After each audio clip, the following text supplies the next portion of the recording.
Labor wins in South Australia. Let's have a look. Hello everyone, Florian.heise here, and welcome to another episode of HeiseSays. Grab your stein of coffee because, well, I want to talk about the South Australian election. Labor has won with, well, a pretty hefty swing towards them. Let's jump over here and have a look at some of the numbers. Now, the question is this going to tell us, or is this an indication of where people will vote at a federal level? State and federal, the results are often quite different. You might have a whole bunch of Labor state leaders and Liberal at a federal level. So we'll have to see what happens. So it looks like people don't mind huge debts getting, well, it doesn't really matter now. Both parties rack up huge debts, doesn't it, everyone? Let's just bring up this one here. We can't make that argument anymore. Good old Australian debt now. So let's have a look to see. So Labor, with 54.4% of the votes counted, and we'll go all parties. They've had a 7.6% swing towards them. They've won 26 seats. Liberal Party has lost 3.3% of the votes. So that is a pretty significant swing against them. You've got the Greens here at 2.9% swing, nearly 10%. They definitely are becoming the third political force here, but they haven't won any seats. You've got Independents, 3.7%, 4 seats. Now, the thing is, how many of these independents are real independents, or how many of them are get-up stooges? That's the question, which is essentially just dressed up Labor. You've got Family First at 3.8, so their brand has just been decimated, really, across the whole country. It's a bit of a disaster, but they're still kicking. I think Revitalised, so 25,000 votes, not bad. One Nation at 2.7%.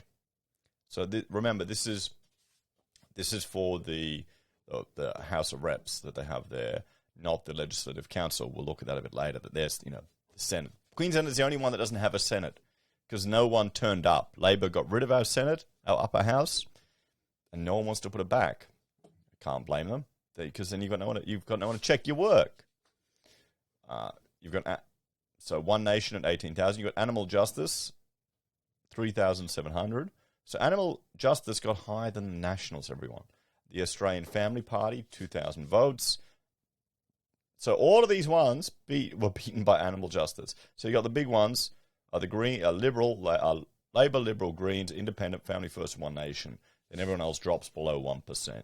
One Nation didn't quite get, I think do you need 3% to get funding or to get a payment from the AEC? I know that's federal. Does it work at state? Normally they get like $1 or something, a tiny amount to compensate for the costs that they spent. It barely makes a dent in their funds. Let's have a look. Real change. Liberal Democrats, 414, and then everyone else got 0. So Liberal Democrats did the worst of all of them. But if we look over at the Legislative Council, we'll go to the results here, and we'll see.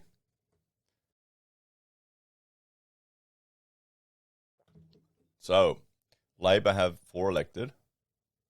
You've got Liberal 4 elected at the moment. So look at that Labor change, 8.1% swing towards them. The Greens have a 3.9% swing towards them. Pauline Hanson, 4.1%.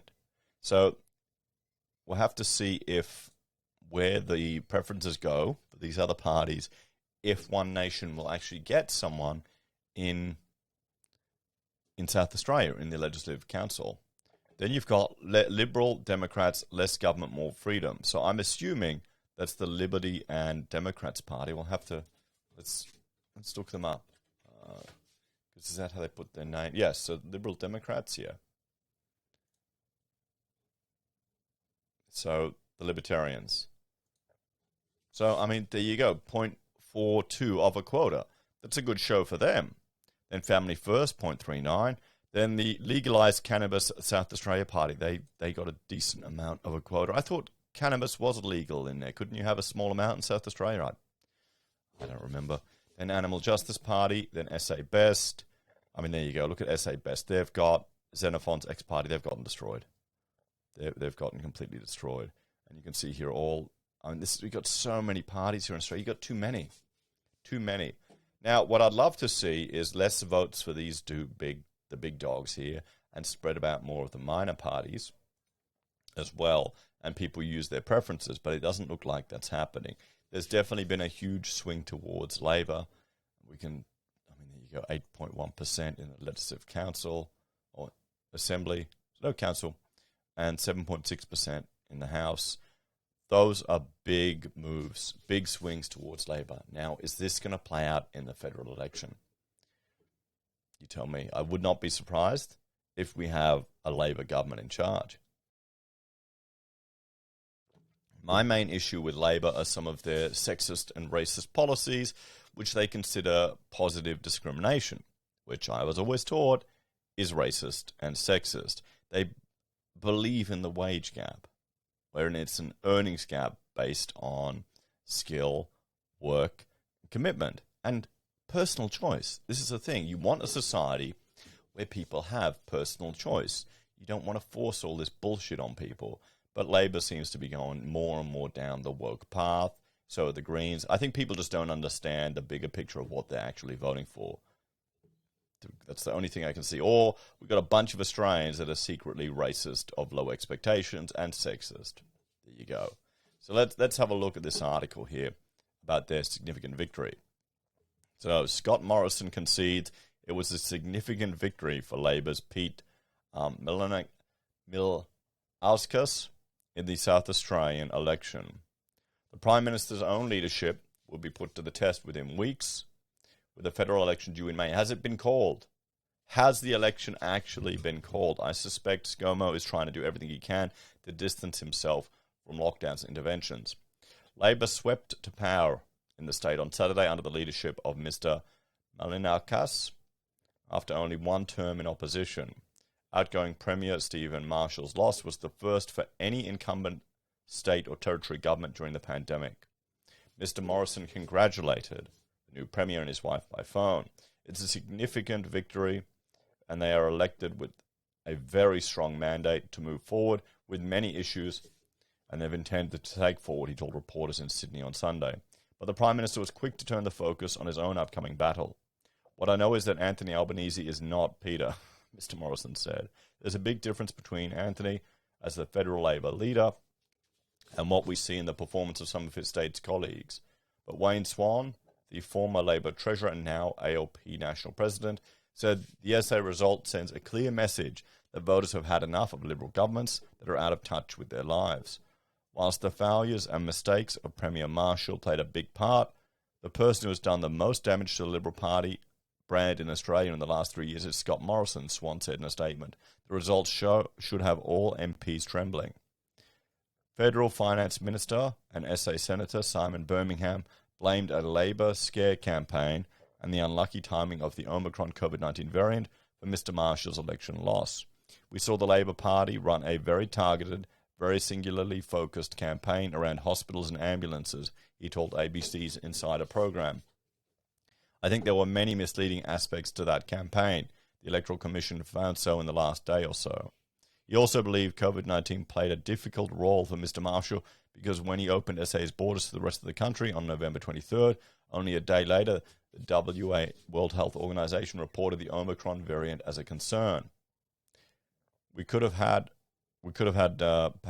a more unlucky timing than Stephen Marshall faced in that regards, Birmingham said. The careful, calibrated plans he had put for reopening were clearly blown out of the water at that time. Otherwise, he believes history will judge Mr. Marshall's government and its policy achievements more kindly than the electorate did. Don Furrell, an SA Labor senator and mentor to Mr. Malinaukas, said he was overwhelmed and proud that he is now Premier. One of the good things about him is that when he says he's going to do something, he does it, Senator Furrell told Sky News' Sunday Agenda program. The business sector were also quickly to congratulate the new Premier. It's been a difficult few years. Now that South Australians have made the decision, we can all focus on creating the best business environment possible in the face of challenges such as skill shortages, supply chain and climate change issues, geopolitical upheavals, and rises in inflation, AI Group state head Jody Van Deventer said in a statement. So, there we go, everyone. Let's have a talk about this one. Is this foreshadowing the federal election? You tell me. I wouldn't be surprised if we don't have Scott Morrison again. Maybe there'll be a leadership spill with the Liberal Party. But, Anthony, who would want him in charge? That could be the best thing for Morrison, the only chance he has. What do you reckon, everyone? And some people voted for minors, but it's not that more than others, than other elections.